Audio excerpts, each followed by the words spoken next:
Good evening, everyone. I'm Denora Gatacho, the CEO of DoSomething.org, the national hub for youth-centered activism. Thank you so much for joining Do Something tonight for our town hall on the state of youth activism. Over the last 2.5 years, young people, even all of us for that matter, have been not only living through a global pandemic, but unprecedented economic, social, and political unrest. Amidst all of that, an ongoing reckoning for equity and justice. Many claim that this has made young people lose faith in politics. I beg to differ. If last week's election is any indication, Gen Z is instead channeling these challenges into lasting civic leadership and making their voices heard in our democracy. I joined Do Something as CEO 18 months ago because I fundamentally believe in the power of young people to change the world. I also believe in Do Something as a vehicle for activating and fueling young people at scale towards systemic change. We've been doing it for the last 29 years. I am hopeful and really encouraged by the sentiments of young people like Audrey and Megan, who make clear that young people are not apathetic, but in fact, they're ready to claim our democracy and leverage it to affect the change they seek. We watch them march in the streets, and then we watch them march to the ballot box. I'm grateful that Do Something remains the go-to hub for young people. While young people are not a monolith, it's encouraging to see that young people are ready to claim our democracy and that what they're asking for us is to share the space with them and make sure that we're driving towards impact. As I always say, and even President Obama said a version of himself recently, democracy is a full contact sport. It takes an engaged citizenry to keep it thriving and evolving to become the more perfect union that the founders who built it, not with us in mind, not with this multiracial and multi-ethnic diverse citizenry in mind, but really to build this more perfect union. While the wonky behind the scenes work of administering our elections continues, I am still basking in the positive momentum from the 2022 midterm elections. Floridians elected Maxwell Frost as the first Gen Z member of Congress. Can we clap it up for that? And recorded the second highest youth voter turnout in 30 years. Not to mention during a midterm election cycle. Those are wins not only for young people and democracy, but for all of us. But our work isn't done. Do Something, my colleagues and I, we are so proud of our work in registering 16,000 voters to vote in this election cycle, and over 360,000 voters over the last 3 federal election cycles. We know that when we ask young people to show up, they make their voices heard in meaningful ways. Over 62% of the young people who Do Something registers to vote turn out to vote, and that's above the national average. And yet I say there's more to do. We are evolving our work here at Do Something to ensure that young people aren't just being activated to vote and then left off to the field to figure out what to do between elections. We are making sure that we are giving young people all the tools in their toolbox to stay engaged, to equip them with the knowledge, the skills, and the tools they need to keep participating between election cycles. We want them coming out federal election cycles, local election cycles. Anytime that a Do Something member sees the opportunity to vote, our work is to ensure that they understand why it matters and what's at stake. Election day is the starting line, but it's definitely not the finish line. That's why we're hosting this town hall tonight. We want to make sure that we understand how young people are keeping their civic spark alive in the face of such rapid social change, and how organizations that engage and support young people are not just perpetuating transactional democracy engagement, rather than building the political conditions for young people to change the world. What we know to be true is that between this 2020 election cycle and the 2024 election cycle, 16 million young people are going to be ready and poised to step into claiming their democracy. We all have to do the work to censor their voices and experiences to make sure that our democracy represents the intersectional spectrum of identities that we all hold true. Our actions have to speak louder than words. And so this town hall is a space not only to share some of the highlights and wins, but really to uplift the voice of young activists and what's motivating them during this election season, during this uncertain time. Before we turn to our roundtable of youth activists, because I'm sure you don't only want to hear from me tonight, and to the philanthropic leaders that will come after them, I thought I would share some of the results of Do Something's first ever SNAP poll, which shares the sentiments of approximately 600 young people who we surveyed in the month before Election Day. Some of this is going to be news to you and some of it's not. What's interesting to me is that after the Supreme Court's decision to overturn Roe v. Wade, we were all wondering to what extent that was going to energize or affect and impact the youth vote ahead of the election. Not surprisingly, the changes to reproductive rights, undoing over 50 years of healthcare access, was an electoral factor, with nearly 70% of Do Something members noting it was a motivating factor for them to go vote. Another animating factor for us here at Do Something, and what we've heard young people talk to us about time and time again, is that there are too many economic blockers preventing them from using their power to change the world. That is a central tenet for us in the path going forward. We know that if we actually are going to allow people to change, help young people change the world, we have to get rid of the blockers that prevent them from doing so. And so we asked young people, to what extent did President Biden's student debt relief package impact your sense of economic autonomy, opportunity, or mobility? Interestingly, the student loan forgiveness policy didn't make young people more confident about their future economic state. That means that we all have more work to do at Do Something, but also writ large, to create economic certainty for generations of young people coming of age amidst such uncertain fiscal times. These next two slides you're going to see are what drive me and my Do Something colleagues' work daily.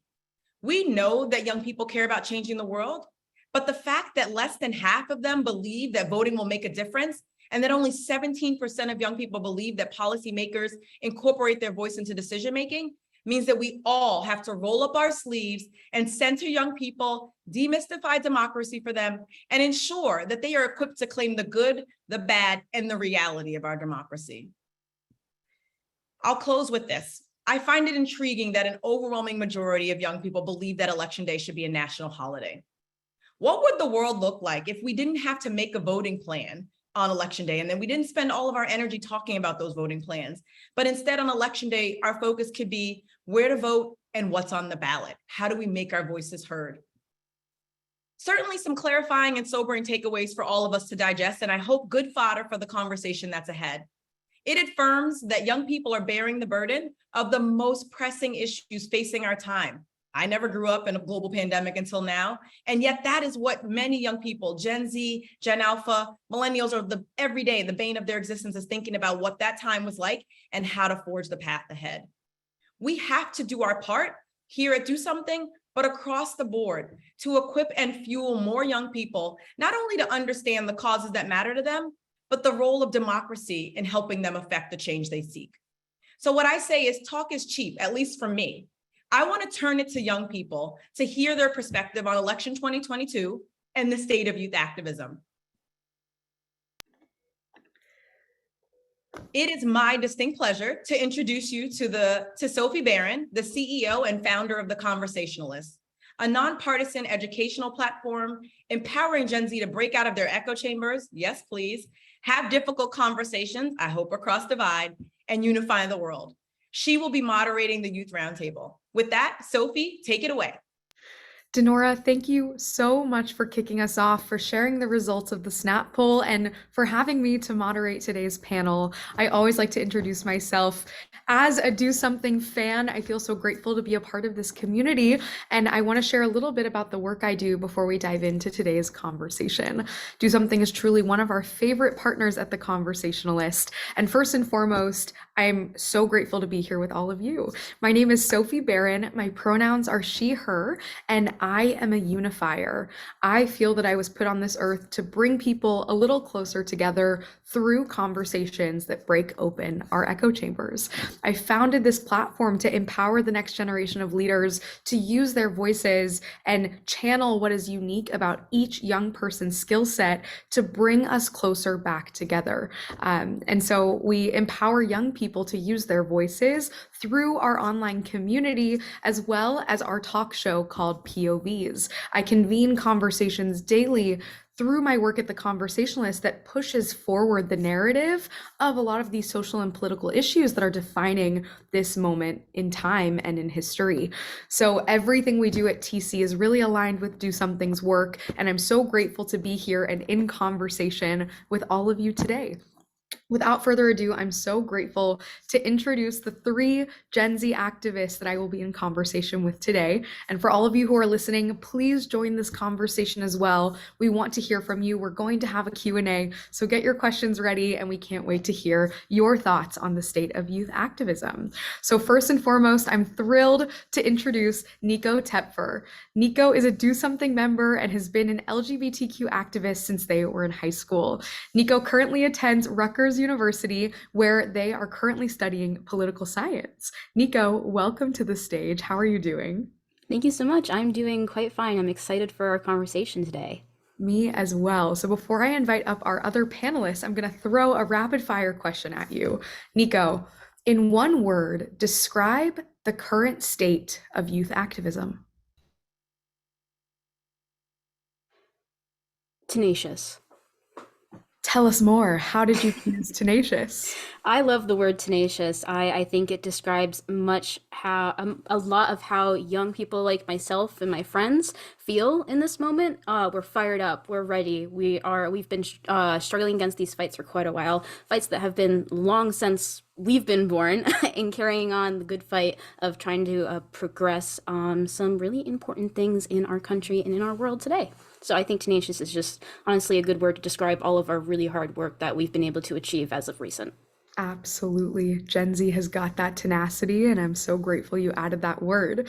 I am excited to come to you a bit more after I introduce our fellow panelists. So next up, I'm thrilled to introduce Samuel Rubin. Samuel is currently coming to us live from COP27 in Egypt. It is the middle of the night for him, but he is so excited to be here, and we are thrilled to welcome him. Samuel is a social impact filmmaker born and raised in Barcelona who founded Yeah! Impact and the Hollywood Climate Summit to ignite change around pressing issues. So Samuel, welcome. Throwing the same question to you. What is the first word that comes to mind when you think of the current state of youth activism? Thank you, Sophie, and Do Something. It's great to be here. I'm thinking passionate because we, as a generation, truly care about platitude of issues, and that's what we have in mind when we show up to the poll, when we think of social justice issues, and that's also what I'm hoping to bring tonight here, lots of passion for all of those issues that we have in common. I can't wait to hear more about where your passion comes from, Samuel. So thank you. And thrilled to bring up our last panelist of the day, Synclaire Warren. Synclaire is a Do Something member, a published writer, keynote speaker, and menstrual equity advocate who's committed to positive social change and believes in the power of words to help spur meaningful action. Synclaire, one word that comes to mind when you think of the current state of youth activism. I would definitely have to say connection. I believe that when we all come together, and it's not about us versus them going against political parties, it's about us connecting with one another, advocating for each other, going to the polls as a way of really caring about one another. It's like, I'm going to vote because I want something better, a better life for you as well. I love that. We've got some great words. We've got tenacity, we've got passion, we've got connection. And I think, Synclaire, that's the perfect word to bring us into today's conversation. You know, each of you come to this town hall with such unique experiences that have led you down this path of youth activism. And I think you each channel tenacity and passion within the work that you're doing, and it helps us better connect to one another in this space. So kicking us off, I'd love to know, what got you into this line of work? What helped spur your passion for action and impact as an activist? Samuel, let's start with you. Was there a particular moment or event that led you down this path of youth activism? Well, I think my youth activism started in the middle of the Occupy Wall Street movement. I'm actually on the cusp of Gen Z, millennial, more toward the millennial side. And when I was, before moving to Los Angeles 9 years ago, when I was doing high school, boom, the entire economic system collapsed, and every single teacher and student in the public school where I was in, we were noticing, we were like literally seeing desks disappear from the class because we couldn't have more students, and then we will be all overcrowded. And it made me realize how important it was for students to play a role in raising their voice and demanding to their education rights, and then to carry out that advocacy throughout our adulthood. And how important it is to vote and to show up. And I remember when I first moved to the US, my first election was the 2014 midterm election. I don't think any one of my young peers cared much about it. And I was just so excited and so motivated to show up and vote. And it's just been my transit. And I just come to with a lot of excitement, because I think that activism can be a pleasant experience, and it can bring joy. And as you said before, it can bring people together. So that's also a philosophy that I share. Thank you for sharing those experiences, Samuel. Synclaire, what about you? Was there a moment that led you down the youth activism route? I think it started from a very personal and young age, as I really focus on menstrual equity. I remember when I was a young age, I would literally used to like pray to have my period, which sounds very strange, but I thought it was so cool because like I wanted to connect with my older cousins, and I was like, people who get their period are older, and like being 9, I was like, the oldest age I could think of is like 16, and I really want to be cool like that. And as I got older and I actually got my period, I started to feel really bad about myself because I was hearing things be like, oh, it makes you crazy, it's really gross, like it's bad, like, and I would be really embarrassed. And that really created this like dissonance within myself. I started to dissociate with my own body because it's so personal, and you literally have a compulsion to bleed every month for most people. And I realized that none of that shame was inherent to me, and it was all from external sources. And it really was from words and language I was hearing from, especially from a patriarchal, misogynistic sense. And so when I was like, how can I really undo this within myself, and how can I bring it to other people? It was all through words. I studied English in college with a creative writing concentration. I minored in humanitarian studies, which basically was like, I'm a word nerd, but I also love to help people. And through my initiative Point Blank Period, I've created an initiative of how we can use our words to dismantle these oppressive systems, much like menstrual shame and period poverty. Synclaire, thank you for being vulnerable and for sharing that part of your story. It's so great to hear how that sparked your interest in this path and how you've channeled that in the menstrual equity space. Nico, coming to you next, was there any moment of internal dialogue or an event that led you to being an activist? Absolutely. I actually have a really funny story about how I became a youth advocate for LGBTQ plus community. I grew up with 2 moms, so I've always been around the community. But I didn't know the difference between being gay or bi or straight. I kind of lived in this ignorant little bubble of not knowing that there was even a difference in the first place. No one ever explained it to me. So I lived in this perfect idealistic world where I thought everybody could love who they wanted to love. That bubble was popped in 7th grade when my friends asked me, "Hey, are you gay? Are you bi?" And I was like, "What do you mean? What are these words?" And they filled me in on how the world actually works, and how people view each other. And I think because that world was shifted for me, I realized that I wanted to get that world back, that little perfect little world where everybody was just understanding and there was no oppression or just horrible little things that happen in the world regarding the community. So I think just that moment in time where my perception of the world was changed and I was brought into like reality, pulled in, I think that's really what made me think, I need to do something about this. I need to get that perfect little world back because I miss it. Absolutely, Nico. Thank you for that. And before we move on to the SNAP poll results and a little bit more about the state of youth activism, I want to throw one more question to each of you to get to know you better. So briefly, Synclaire, I'd love to know, you just brought up how your work in the menstrual equity space is really focused on language and how language can be used to empower people rather than shame us. Can you share maybe a particular example from the work you do where you actually see this challenge showing up for young people? Yeah, of course. So I really don't believe that shame is inherent to anyone. I believe it stems from an outside source. And I think the most predominant one in language-focused activism is carciologic. And this refers to the variety of ways our bodies, our minds, and actions have been shaped by the idea and practices of imprisonment and most generally punishment. I have found through this work and just being a person in the digital space, Instagram and Twitter, that it's easy and unfortunately enjoying for people to police each other, socially imprison one another for using an incorrect phrase or non-nuanced phrase. And when we're policing each other and canceling, we're really not helping anyone. For example, if I were to want to socially exile someone for saying menstrual equity is a women's issue, that really doesn't do anything for my cause. Am I dismantling the patriarchy? Am I getting rid of pink tax? No, I'm actually undoing all of my beliefs of reform and empowerment through language and education that my cause stands for. So when I do hear something like that, of course, do I believe in it? No. But do I think that shaming them and canceling them is really going to help my situation? No, I really think it's important to take a second, assume a positive intent, hold that person accountable while also offering them grace and education. I love that, Sinclaire. Thank you. And Samuel, briefly, I'd love for you to share with us what you're up to at COP. You know, right now you're in Egypt, and for anyone who doesn't know, COP is the UN's annual climate change summit, and it stands for Conference of the Parties. Samuel, what have you been taking away from your experience, and especially about the role that young people play in the climate movement? Yes, thank you, Sophie. That can also explain why my internet connection is a little bit unstable. So please bear with me if I have any technical difficulties.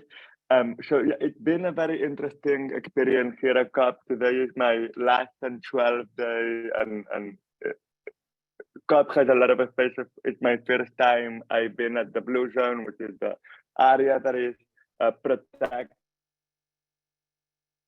by the UN and organized by the state parties, and also in all of the adjacent spaces. And clearly I've noticed two main things. One is a space in this macrocosmos of interest and different realities coming from all over the world. This was the first time that the children and youth had their own pavilion present at the Blue Zone, which was very significant because not only was, in my opinion, one of the most beautiful spaces, colorful, joyful, filled with ideas and people from all over the world and amazing programming, but it was a place where people were getting shit done, pardon my language, and they were working hard and putting together their connections, their tenacity, and it was truly remarkable to see. I'm living COP seeing how hardworking youth activists are, and that's also sometimes scary because you see the difference in how hard the youth activists work versus how some of our world leaders seem to be just swinging by with different vibes, to say so. And Right. so I'm definitely feeling very inspired. Thank you for that, Samuel. I so appreciate your answer. And Nico, coming to you, I know you've been super engaged in helping with LGBTQ plus issues on campus, but you've been an activist since high school. So for anyone out there who wants to get more involved, especially on the younger side of the spectrum, what advice do you have for young people out there to help them find their civic spark? Sure. I think a big way that younger activists who are still in high school or even middle school can get involved is to start looking at their local community and start paying attention to the events that are just happening around them. I think paying attention to the problems that may exist in their community and then finding a way to solve those problems, or at least pushing for a change, can be a really good starting point for young activists. Some examples of this could be joining a club that revolves around the issue, working with those networks to advocate. For example, I started my advocacy by working with my high school's GSA that was called Stand. For students in high school, I recommend going to your town council or city council and just listening in on the meetings and seeing what they're discussing. There are also some really great political groups that are out there that could have youth activists. For example, the reason why I became the eventual deputy director of Mass Dems is because I got involved with my town's Democratic Town Committee. There's also groups like DoSomething.org, or Young Democrats of America that have people from the age 36 and under working for just advocacy and for political engagement. I am constantly inspired by young people around me, and these organizations that I'm a part of and others are a part of could be a really great start for young activists. Nico, thank you for that advice. With the time we have left before we head to audience Q&A, let's do some more rapid fire questions. Let's dig into these snap poll results. So panelists, if you will, try to keep answers brief so we can try to get through all of them. But let's start off with what Dinora talked about with some of the snap poll results. Synclaire, starting with you, did any of the results of the poll surprise you? I don't think most of them surprise me. I think it's people really underestimate youth and how we really want to come to the table. Like often there's this narrative that we don't know what love is. We can't pick our sexuality. We can't pick our gender identity. And we can, and we also can go to the polls and really protect other people's as well. Absolutely. Nico, what about you? Were these results what you currently observe in your day-to-day life? Yes, absolutely. I'm fired up. My friends are fired up. There has just been a lot of talk of honestly just political engagement on all fronts. All of my friends are trying to figure out how they can get involved, whether they're poli-sci students, whether they're engineering students, whether they're art majors. All of them are just involved at this moment in time because they have to be. Samuel, what about you? Did you feel that anything was missing from this poll? Yeah, I one of the questions that Nora didn't discuss was also the recent hurricanes motivated voters to get more involved in climate action, and just about 28% said somewhat. And I think that it was interesting to me how the question was formulated, because I think that other surveys, for example, show that 64% of Gen Zs and young people are very supportive of the Green New Deal. And it shows how, for climate activism, it's very important to emphasize the consequences of climate disasters, but also to present what will be the regenerative solution that society will have if we implement further sustainability. Absolutely. I thought that figure about hurricanes as motivation was fascinating. And I know a huge piece of what we're here to talk about today is also how we're energizing young people after the election, right? Dinora talked about this. It's no surprise that our generation showed up at the polls. And I want to know from each of you in a few words, what drove you to the polls this year? What were the issues at the top of your ballot and what motivated you to vote? Samuel, do you want to start? Well, I'm based in Los Angeles, and I feel like a lot of young people assume sometimes that their vote don't matter, or that maybe if they live in a district that is very progressive or very conservative, then it won't make a difference. And I think Los Angeles has been a perfect example precisely with the mayoral race of how competitive those races are and how tight they are. Also, California is pretty much deciding the state of the House at the moment. A lot of Americans will assume that if California is supposed to decide the House, then the House is supposed to be Democrat. And look at now, that's not the case. So I definitely feel a sense of duty and urgency to make sure that not myself, I'm also voting, but everyone around me is also turning up to the polls. Nico, what about you? What drove you to the polls?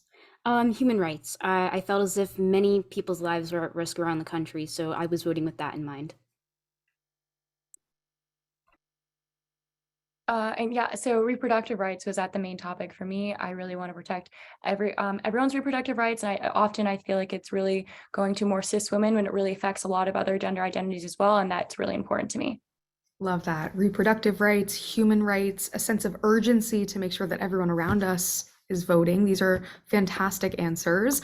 And I also noted that in the poll, DoSomething found that a lot of the people who answered the poll felt that the voices of young people were not being considered by elected officials.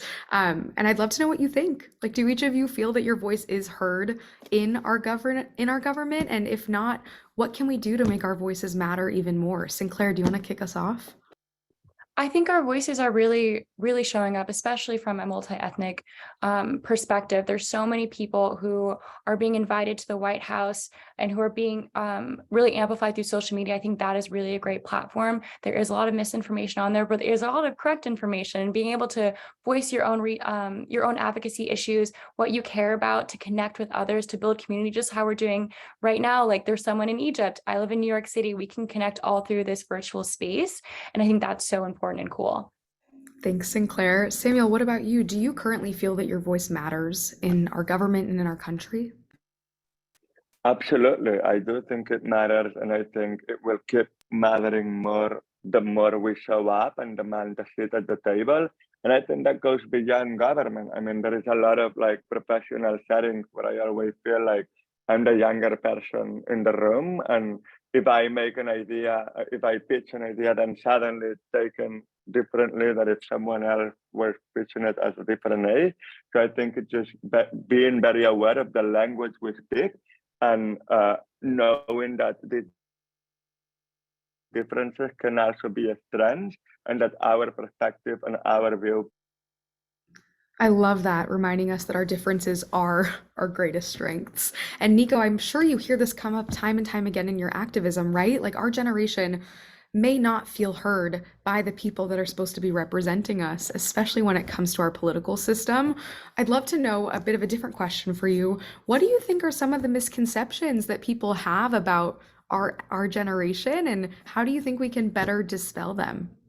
Sure. I think some of the misconceptions that people have about young activists is that we may be young, but we have grown up with technology at our fingertips, which has enabled us to learn on a daily basis and become knowledgeable of things the second that everyone else becomes knowledgeable about them.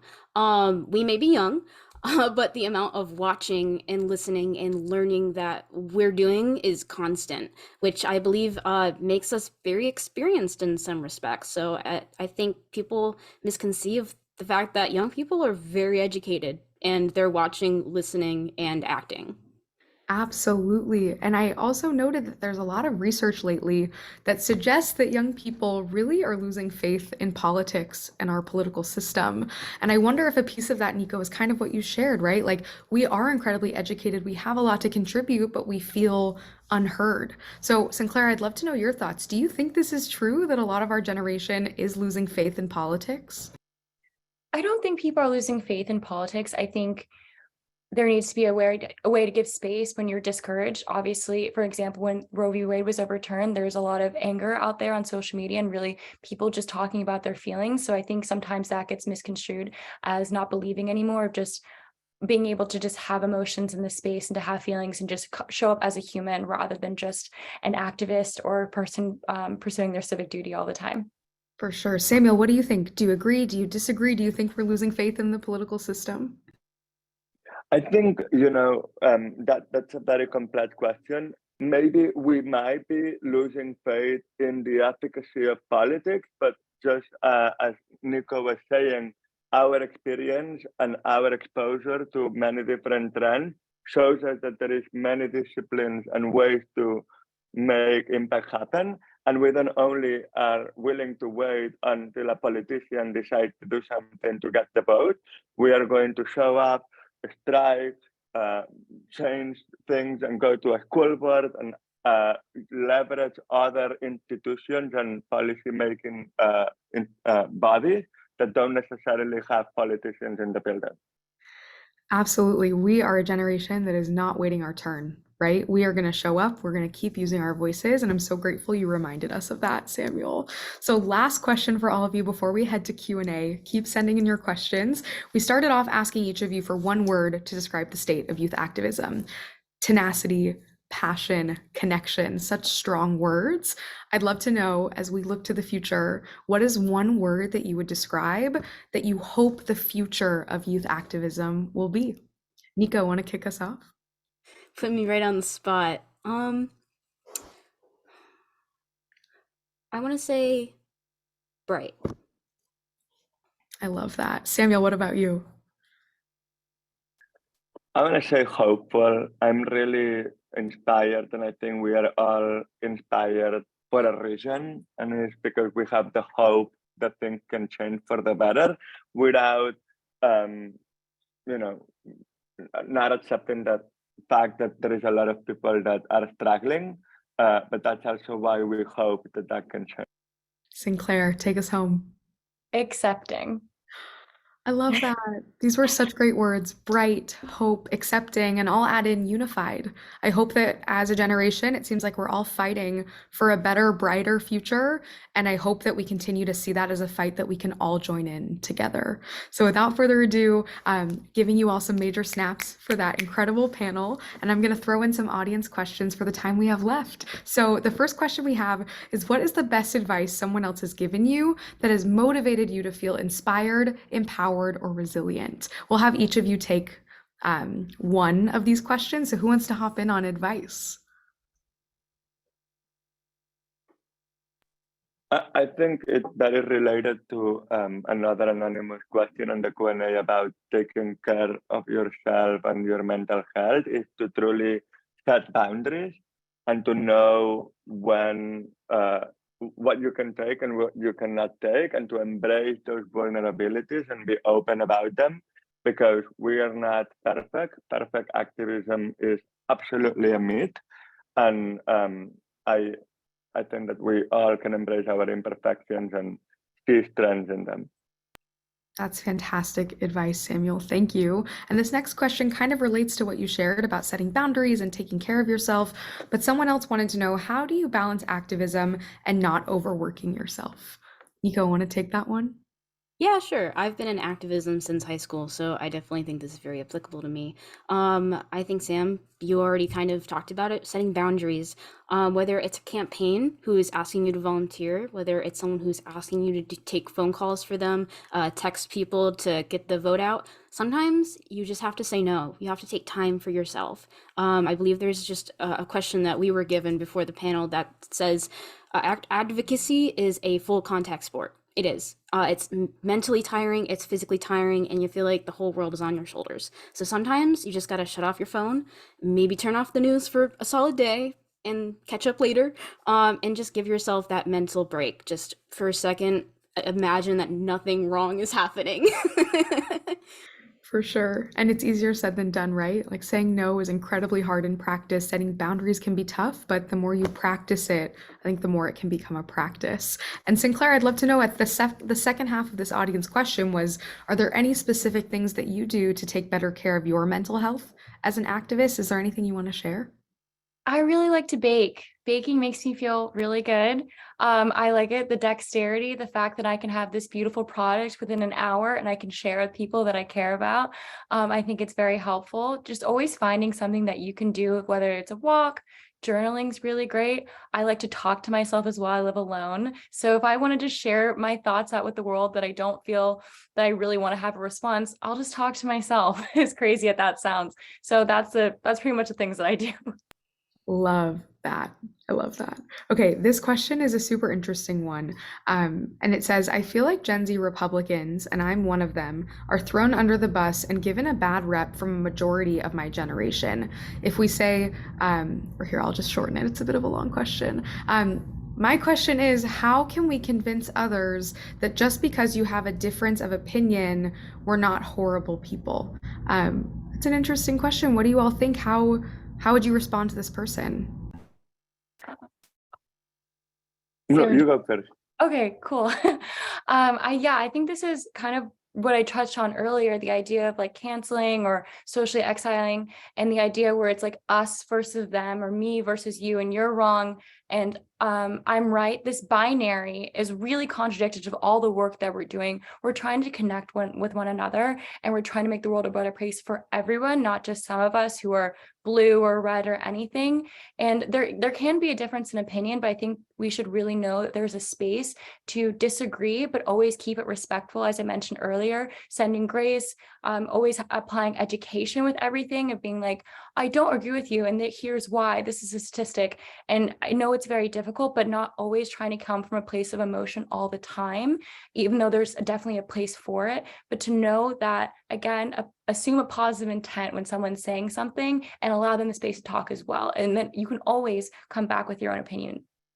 Thank you for that, Synclaire. And Samuel, if it's all right, we only have time for one more audience question. Can I throw one more to each of you? Okay, the last question says, what have been the most successful ways that you've all found to get young people registered to vote? What advice do you have? Feel free to hop in. I have some advice. I think the most successful that I've been with getting young people to register to vote is honestly being that annoying person and asking, are you registered to vote? Just in plain conversation. I was talking to a friend online who just turned 18. They live in Texas. They're going to college in Florida. And I was like, hey, how are you voting? And they admitted, they're like, I don't know. I don't know how to do it. And I was like, okay, well, here's this wonderful little website that tells you exactly how to do it. Please do it. You just got to, sometimes being annoying is the best method I found. Yeah, just start that conversation. What about you, Samuel? Synclaire, any thoughts about engaging our peers and getting more people registered to vote? I think Nico is on point, but I also think that that is one effective strategy of many. And at Young Entertainment and Activists, what we've found is that activism can be sexy and it can be fun. And so bringing people around issues in a way that motivates community building, networking. And for example, we did a party to the polls event where we had a dancing party and we had music and good food and drinks. And then we also help people register to their voting plan, ask tough questions. That can also be very effective. Thanks, Samuel. Synclaire, anything else you want to add? Yeah, basically just picking back at both of those answers, like not to bring it back to baking, but always well with treats. Like if you just like, hey, there's coffee and donuts where if you get one when you register, just making it fun for people, because a lot of times it's not a national holiday. We have to leave work, school, our warm homes to go and vote. So if I get a treat, there's a more likelihood of me going to that. And I think that would really transcend with a lot of other people as well. There's nothing more powerful than the connection of food. So thank you for helping us end on that note, Synclaire. Thank you all for this panel. I just want to shout out Nico, Samuel, and Synclaire for sharing their voices with us on the state of youth activism. I couldn't be more hopeful. I can't see the future brighter. I feel like we're going to have a more accepting, inclusive future because of incredible leaders like you. So without further ado, I'm going to pass the mic back to Denora and really looking forward to keeping these conversations going. Thanks, everyone. I am back, and what a great conversation that was. I took so many good takeaways from it that I'm excited to bring into the next segment of the conversation. But first, I want to thank Sophie, Synclaire, Nico, and Samuel for joining us today. I need your tenacity. We all do. Your tenacity, your passion, your connection to build that multiracial, accessible, inclusive, and representative democracy that we all want to have. Sounds like we also want a fun democracy, and so we got to work on how to make democracy fun. A couple of things that stood out to me from that first segment. I love Synclaire's point that activism starts with a sense of self and what motivates you to get engaged. I also love Nico's point about starting local to the ground and really thinking about yourself as a young activist and that your activism can grow and evolve over time. Synclaire's point about underestimating youth really gave me the chills because it's like, that's what happens, right? We think, well, are they prepared? Do they know enough? Do they, have they studied up? It's like, well, we all are studying up every day now, right? And I think even Nico's point about activism and engagement is going to look very different depending on what lens you bring to the table. So you could be a STEM activist, you can be a voting activist, like you really are, bringing your full self to your activism, and everybody can play a role. It's interesting, and I love when people read the fine print, right? So one of the stats I didn't share was one that Samuel shared about the effect that the recent hurricanes had on young people and whether that was a motivating factor for them to vote this election cycle. We know that climate change is a top issue for young people, and yet there's so much more work to be done, right? So we all are living through mini and macro climate instances and injustices daily. And I love that Samuel made sure, especially while he's at COP, to elevate that to the forefront. I'm excited to turn to the next segment of our conversation. Do Something Special sauce over the last 29 years, and really a good chunk of that has been leveraging technology to activate young people for social good. In response to the seismic shifts of the last 2 years and ahead of our 30th anniversary next year, I came on board at a time of all of this uncertainty and all of this reckoning, and realized that we needed to refresh our work to evolve it to meet the moment. Nico said something that really stood out to me, which is that young people today are digital natives. They're educated, they're listening, they're active, and they're motivated, right? They don't just need their awareness raised, they need something more. And so this is what we learned. We conducted this strategic planning process. We talked to our stakeholders. We talked to young people really at the center of the work. And they told us the truth, right? They really gave us the sobering stats we needed to ground ourselves in the work. They told us that a majority of them, 76% in fact, believe that they want to do good and really care about causes. But 32% of them say they don't know how to solve the areas of concern that have been identified for them. So that's pointing out a civic knowledge gap and a skill gap, right? What we also learned is that young people really are clear that there are issues that they're passionate about. Everything from educational equity to economic autonomy, health and well-being, equity and justice, climate and the environment, safety, and then I will point it out, last but not least, democracy. I love that so much of the last conversation, the word democracy came up time and time again, because yes, we all care about causes, but if we actually don't know the systems that govern those causes, we're not going to make as much progress. And so we took these priority issues for young people as anchors for our work going forward. We realized that we needed to go deeper to support young people in affecting systemic change on these pressing issues that impact themselves and their community. I want to especially highlight the placement of democracy on the list, right? When you think about the last slide and that 32% of young people who don't know what to do to address an area of concern, there is this opportunity for DoSomething and others in the youth development and democracy space to really demystify democracy for young people. We have to go beyond that like transactional awareness raising for young people and really equip them with the tools and skills they need to change the world. So what we learned and what we did with that information takes us to today. We have a new mission and vision to address these gaps. DoSomething's new mission is that we fuel young people to change the world. We want to make sure that we are giving young people the ability to collectively change the world by taking action on the issues that are most pressing to them. I am so committed, and I think everyone who is here with us today is a manifestation of this shifting of the past to the present to the future. We have to go beyond feel-good volunteerism and raising awareness to building sustained programming that engages new generations of young people, not only to take action, but to build solutions to address the root causes of issues that drive towards lasting systemic change. Let me tell you how we're going to accomplish that. We're going to educate and equip young people with the skills and opportunities to start, but also sustain their civic journey. What I heard from the last panel is like, yes, all young people, they have one of these at their fingertips. They can search for the information they need to have and they're educated. We can't just raise their awareness. We have to actually give them something. So we have to teach them, equip them with the skills and opportunities they need to start and continue to stay engaged. DoSomething has for so long talked about having a membership of young people who are taking action together. What we learned is that yes, young people are taking action through DoSomething, but they're not always taking it collectively. So one person is taking their action, another person is taking their action, but the power of all of those actions is how change happens, right? And so we, in this next phase, are really thinking about how do we create a sense of belonging and community among young people and get them to work together to adopt these solutions, but also implement them to address the most pressing issues facing our world. I want young people sitting at our table who represent that full spectrum of intersectional identities, and not just young people who've been socialized or educated to see themselves as activists. And ultimately, we know that our work will have had an impact if we can provoke behavioral change and mindset shifts that help young people turn into active citizens. I want every young person going forward to say the word democracy as often as I heard it in the last discussion. I want them to say that it's fun, it's cool, and that it is something that motivates them and keeps them engaged, because that's what we're going to need. So this is the new DoSomething, and I'm so excited, along with my colleagues, to introduce that new DoSomething to you and to tell you about the guiding force of how we will, in partnership, but really centering young people, create the conditions for young people to change the world.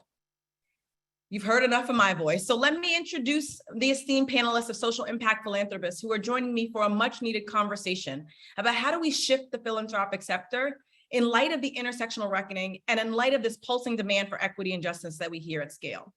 So let me take the mic for a little bit longer to introduce the panelists, and then I'd love for them to introduce themselves. First, Jackie Berry. She is the 3M's Gives Manager for Education Initiatives. Welcome, Jackie. I am also joined by Maheen Kaleem, VP of Programs and Operations at Grantmakers for Girls of Color. And last but not least, Greg Weatherford, Program Officer for Youth Empowerment with the Allstate Foundation. Greg, I'm going to give the mic to you first. I'd love for you to take a minute to introduce yourself and tell us what was an insight you learned from that last conversation that you're going to take back to your work at Allstate. Well, first off, thank you so much, Denora, for hosting us all for this wonderful opportunity and conversation. Definitely a tough act to follow in those inspiring young people, but I couldn't be more inspired and touched to just see the sophistication and the nuance in which they discuss such complicated issues with such ease. I think one of the things that I was so inspired by in that last conversation was just how truly fearless these young people are. They're not afraid to live in their true identities, and they're equally compassionate towards their peers and their identities. I love the question that one of the audience members had about having a different political view and how welcoming the panel was to that opposite view. So I'm very encouraged by their tenor that they're setting for all of us. Such a salient point, Greg. I agree, right? There was this word of unification that's key that's coming out of the conversation. Jackie, what about you? What jumps out from the last conversation? And please do introduce yourself. Sounds great. Thanks, Denora. Hello, everyone. I'm Jackie Beren with 3M, and I have the pleasure of managing all of 3M's community investments. And I just have to say, after that last panel and conversation, I'm hopeful. I am really excited about our future. The passion that I saw, the commitment of the young people to those areas that they're passionate about just inspired me. And it actually kind of made me question what I was doing at that age and why I didn't do more. But at any rate, I'm just thrilled. I mean, I think the work that we've been doing with Do Something and the direction that you guys are moving in terms of getting the voice of young people into the solutions that we're developing and the solutions that we're investing in as a company. I think I'm really and truly excited. So I'm thrilled to be a part of this panel. Denora, thanks for having me. And thank you so much for the work that you're doing and the direction that you're taking. Do Something. I'm really, really excited about everything. So this is great. Thanks. Thank you, Jackie. It is an exciting time indeed, and I am hopeful along with you. Maheen, what about you? Please introduce yourself and tell us, what did you take away from that last conversation? All right, thank you so much, and so much that I took away. I'm Maheen. I am the Vice President of Programs and Operations at Grantmakers for Girls of Color.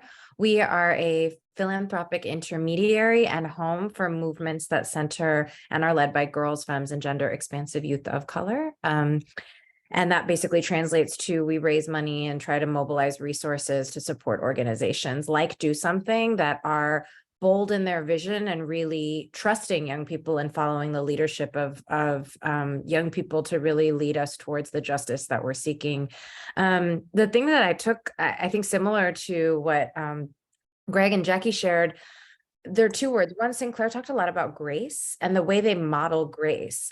And then I thought about rigor, the rigor with which they so easily explain to each other, in that moment where Synclaire kind of responded with, this is how you practice grace. These are the steps you can take. This is the approach you can take, the ways that they are equipping each other to be able to move with a grace that, quite frankly, I don't think as millennial and older folks, I don't know that we move with that level. I don't know that we engage with each other. And I don't know that we teach each other how to argue and battle and be in principled struggle together with the grace and generosity that they exemplified on that panel just now. That is so true. And I think grace is a word we all can practice more often. So thank you for those reflections. I keep talking about how so much has shifted, right, over the last 2.5 years, right? We're in a vastly different world than we were in before COVID. And I'd just be curious, as we think about terms like youth and leadership development, civic engagement, BIPOC, and really centering young people, what do these terms mean to each of you and your philanthropic strategies? Like, how has the last 2 years, shaped how you're leading currently and what you want to see for the future of your philanthropy? And I'll kick it open. I'll start with Jackie, maybe, just to mix it up a bit. Sounds great. I'll have to make sure I'm off mute. I think the last 2 years, we've really had an opportunity to reflect on, on the things that we were supporting and asking ourselves that tough question, were we investing in solutions that really made our communities better?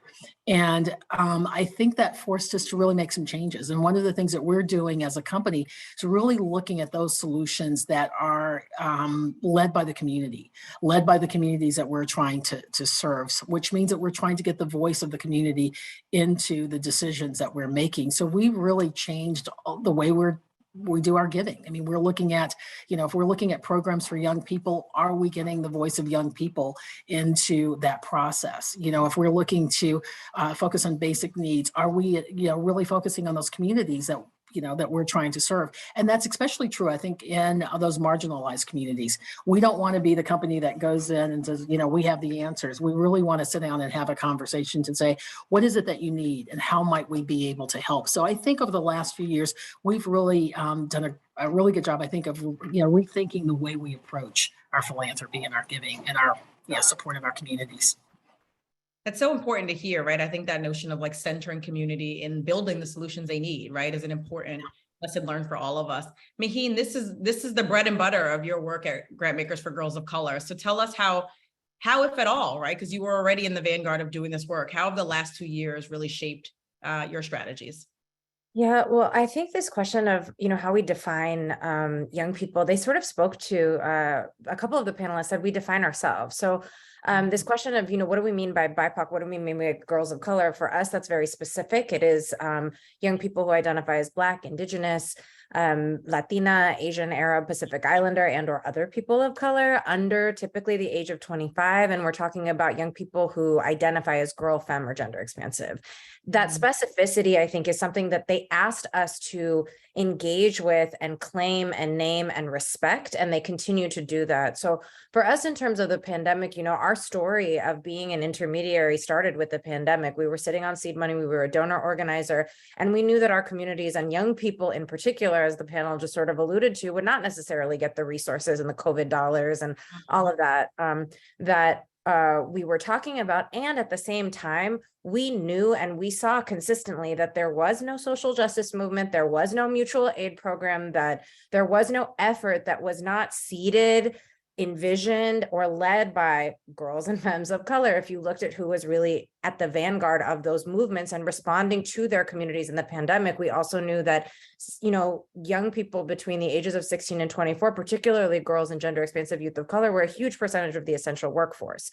So when we were talking about the pandemic and what happened, we knew that if we didn't move dollars specifically so we launched a COVID-19 response fund specifically for those communities and those organizations. And what was so beautiful was that generosity was modeled. One of the questions we asked was, who else is in your community doing this work? And that's how we built this community of over 200 organizations that we're now resourcing around the country in Guam and Puerto Rico, who were leading work before. And as we know, the pandemic, what we say is our young people were impacted by multiple pandemics that were uncovering structural inequities that were already there, and that it's no accident that the pandemic intersected with the racial reckoning that this country continues to engage with. And so it was a really beautiful opportunity for us to just lift up the voices, move some money, engage funders who were ready to move money to resource and finally recognize and trust the leadership. So this question of what is youth-centered, or, it helped us to think about not just, do you have a young person on your board, or is there a young person that you occasionally consult, but what does it actually mean?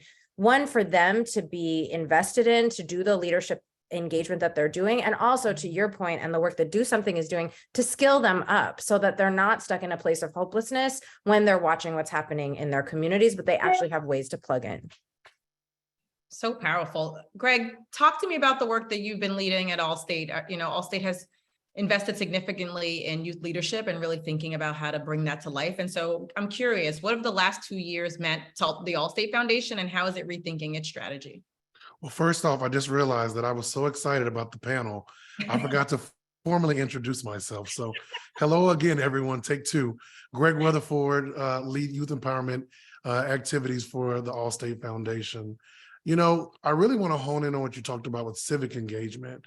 Civic engagement really has become redefined over the last 2 years. I mean, just think about how dramatically increased the importance of being engaged civically is with all of the things that are going on in society. And so one of the things that we want to make sure that how we're supporting and empowering young people is to make sure that they have access to civics, civics curriculum that really gives them that lens and that landscape of their role as a citizen and how they can live into that and own that power that is in that basic freedom that we sometimes take for granted. And so we've really tried to make sure, and will in the future, make sure that we're increasing access to high quality civics curriculum to make sure that students are prepared as they grow into those roles. No, and that civics education is so key, right? Like having that sense of civic knowledge is important. And then you hear the young people in the previous segment talk about, yes, I have the knowledge, right? Because I'm educated, as one of the panelists said, but then I need the skills and the opportunities, right? And I think that's where you have to match the two up, as Maheen was also just talking about.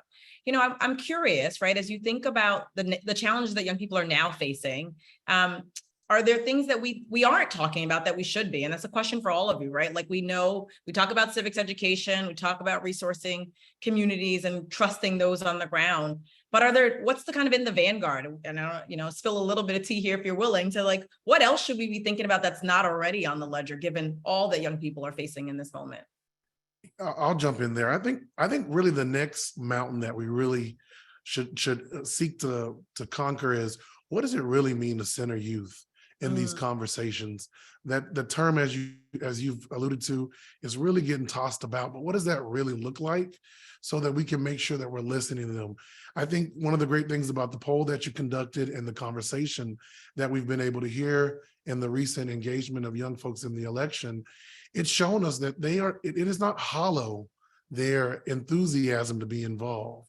But we really need to take a step back and listen to them. And as you said, combine that knowledge with actually empowering them so that they have the toolkit and the agency to take that into their own hands. So that's what I would really like to see us look at as we continue to move forward. And that's what we're doing, is how can we truly empower them to do those things? Before I turn over to Mahina and to Jackie, I'll just remind our audience of the stat, right? So 17% of young people feel that lawmakers consider their voices and policies enacted in our country. And so if we actually are centering them, then what do we do with what we learn from them, right? Is the point you're making, Greg. And I would love, Maheen and Jackie, please jump in. What do you think? What's the next frontier? How do we actually continue this on in light of all the shifts that have happened over the last 2.5 years? Yeah, I'll just share. I think there are two things that come to mind, well, a couple of things that come to mind. I mean, in terms of issues that we heard, one of the things that we did was we funded immediately when the pandemic started, we funded a number of organizations to do participatory action research with girls of color about the impacts of the pandemic and what they wanted to see and what was happening. And that continues to happen. Girls of color in particular talked a lot about gun violence and the ways that gun violence impacts them specifically. And so I think there is a gender analysis to all of the issues that we talk about that we miss, even when we're talking about communities of color.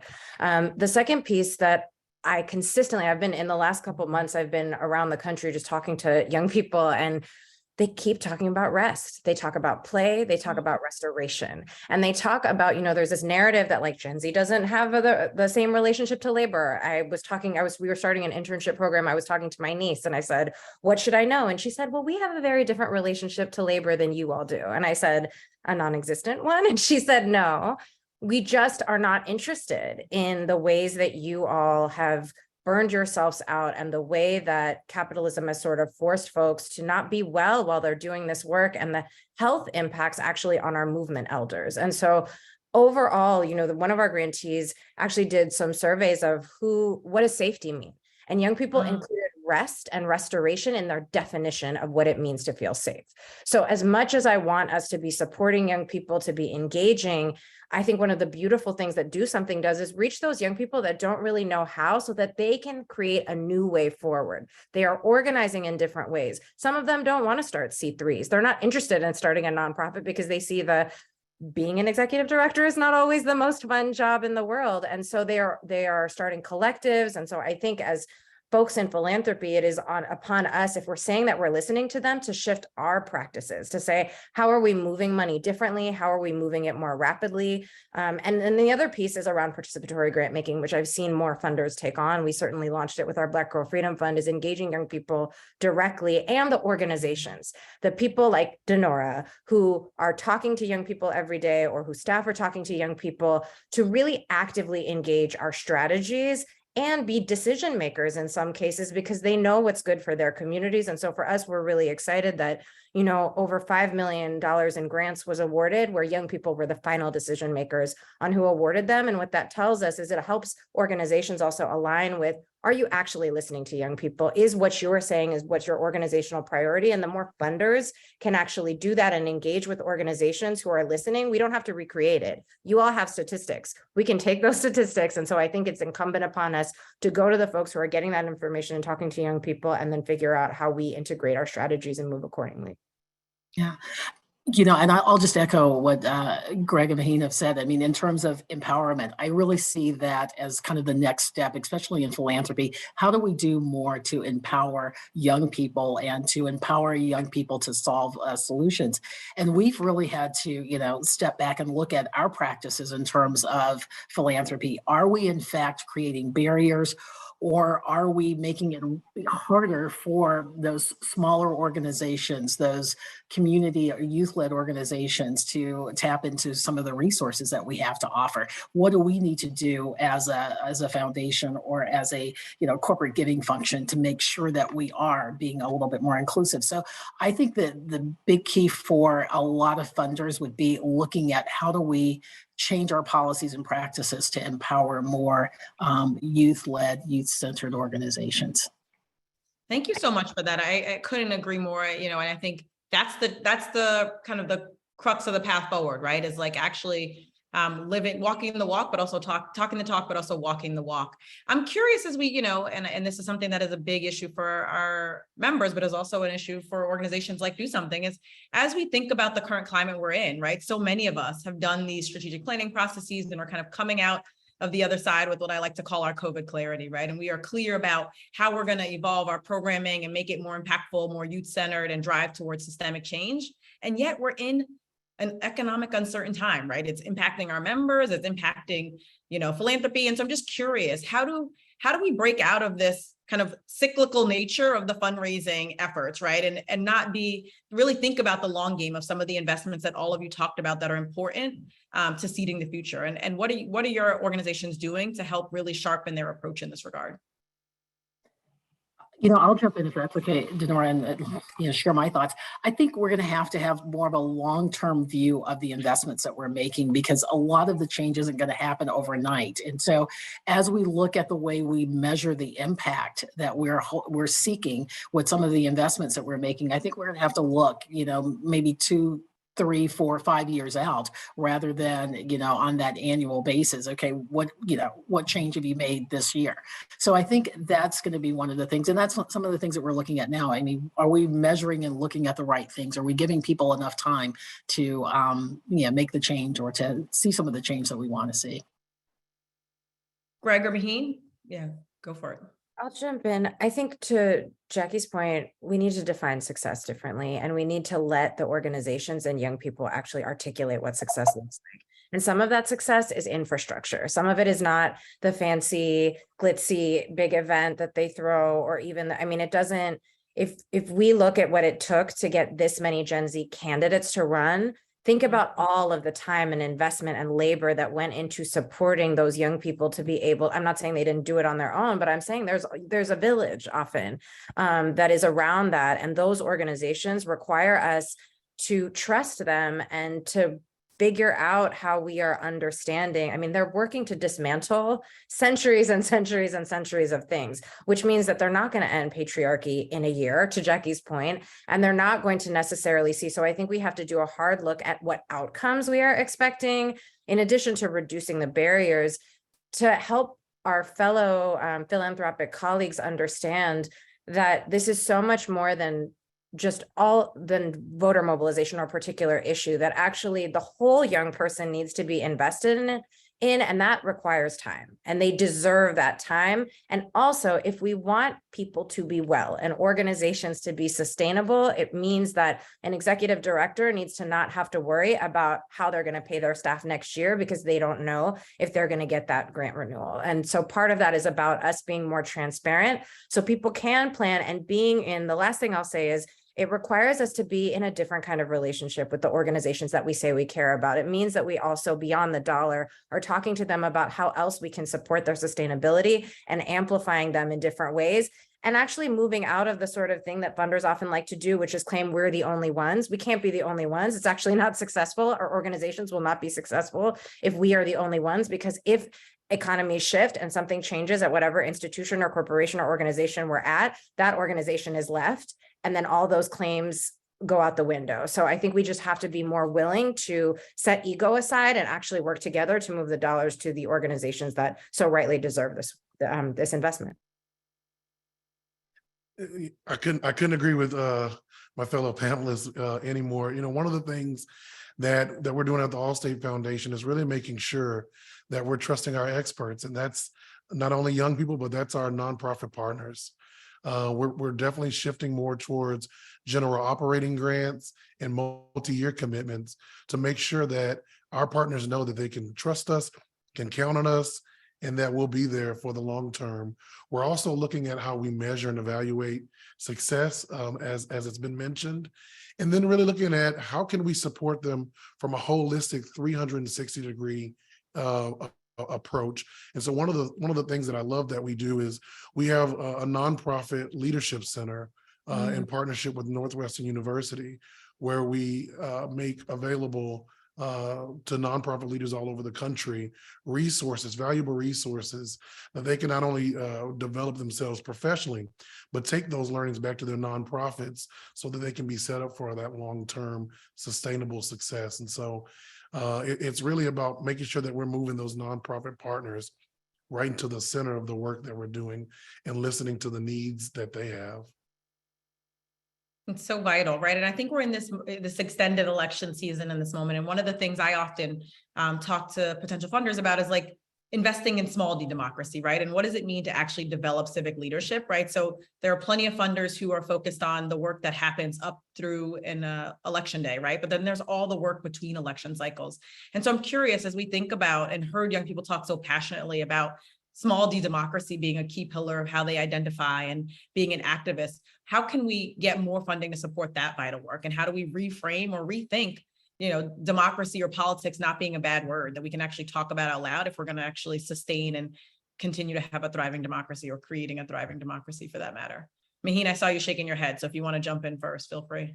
I just love your framework around small d democracy, because as we said, democracy is not, people are voting about issues. They're voting about their lives. They're voting about what it means. And so we can't actually only be invested in that one moment, because we're not going to actually give young people the space to be able to be in the struggle that they were modeling for us just now.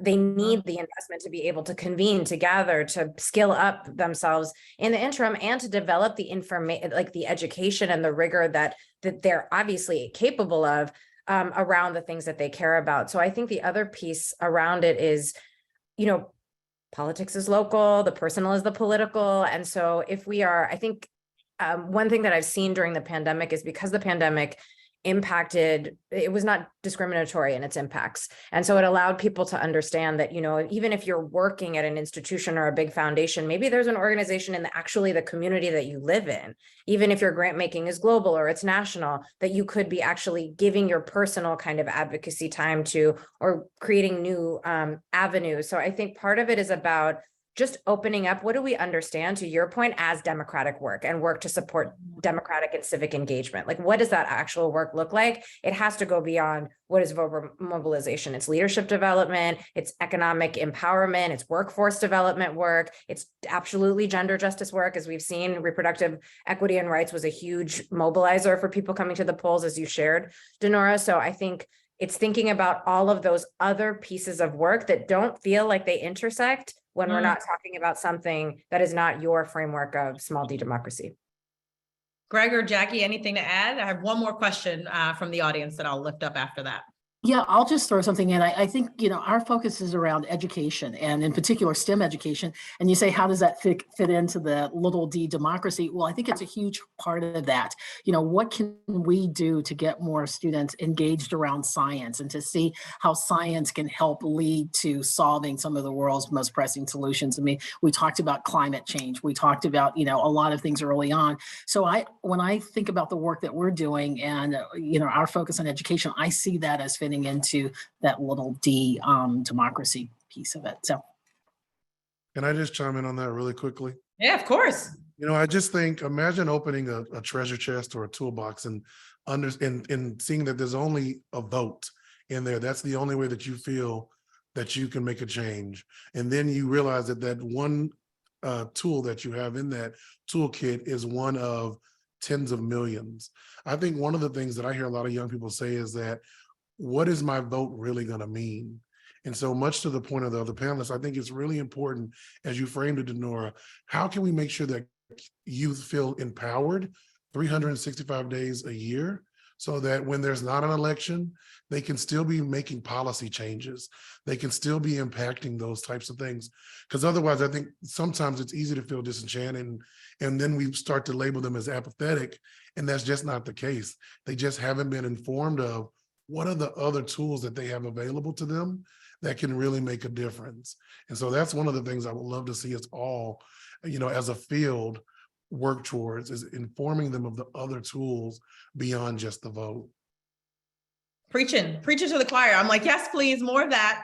So last question for you all before we close out this evening is, and this is a good one from the audience, how do we build the capacity of young people to engage with the philanthropic community, right? I think I'm curious, right? Even as a person whose job it is every day to talk to philanthropic leaders, it's like, how much can you push the envelope? How much can I provoke while also saying, like, I really need you to invest in this work? And so that can even be more daunting, or maybe less, just given some of the fewer mindset shifts that need to happen with young people to free themselves of some of those barriers. Like, what advice would you leave a young person when they're thinking, I've got this great idea and I need to raise the money to bring it to life? I'll jump in on that one really quickly. So for some of you who may not know, I started a nonprofit when I was 12. I was very fortunate to be supported by my parents, both of whom are on this today. So hi, Mom and Dad. But it was them, and then obviously the proximate adults around me that removed every obstacle that could have prevented me from pursuing those passions and those inklings of curiosity that I had. And so I think, now being on this side of the table, one of the things that I appreciate our leadership at Allstate for doing is allowing us to have conversations with young people and kind of demystifying those barriers that have traditionally stood between someone seeking support and those who hold the support.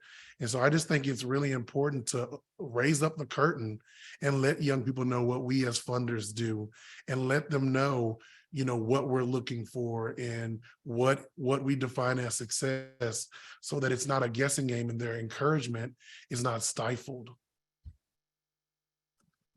Yeah, thank you so much, Greg, because I think what you pointed to was what we say often at G4GC is, how are we defining philanthropy?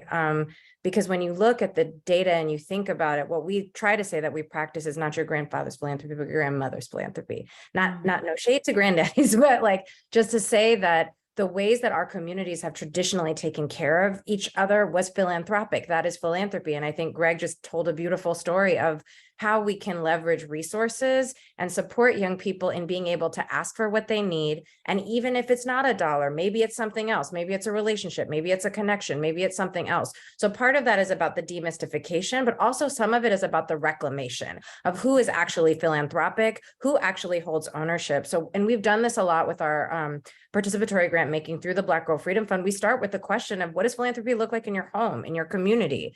Who is giving, and what does that giving look like, so that there can be a reclamation of the ways that we know how to resource each other, so that young people can stand in their power when they ask for what they need, because it's not about charity, it's about what they deserve, and the fact that they deserve to be invested in, and their ideas deserve to be resourced.